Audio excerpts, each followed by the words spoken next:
In the mid-1980s, the South Park bowling alley was transformed into a bookstore and the shrine of the Black Madonna Community Center. Here, entrepreneurs can sell their wares and products to the public, but there's a lot more. We provide African history classes, yoga classes, free tax service to the community. Hundreds of books and African artifacts were destroyed by Hurricane Ike. What was saved is now on display in a small room where classes on African history and culture are taught.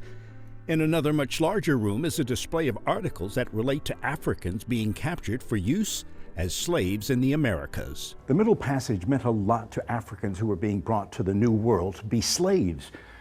Many of them were on slave ships in a space that was about this size, and they had to be in this position with someone next to them for 45 days. Here you can see model replicas of slave ships and how Africans were packed inside them.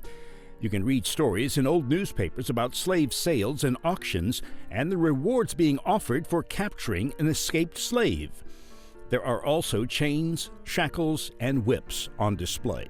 These shackles are heavy, and they were placed around our feet. These whips were used to lash us, and they were very painful. But these were methods of control. And scattered among the items of historical significance are images of lynchings. If we just posted a regular picture and what you might see in a textbook, you'll just say, oh, that's slavery.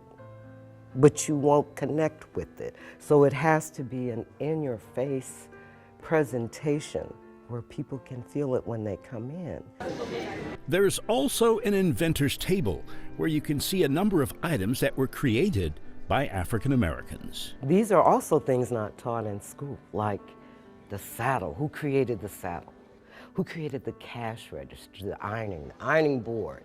All of these things were created by African people, black people. Much of what is saved here is not taught in schools, but Nelson says the Shrine of the Black Madonna exists to educate the community on the richness of African American culture. Jose Grinan, Fox 26 News.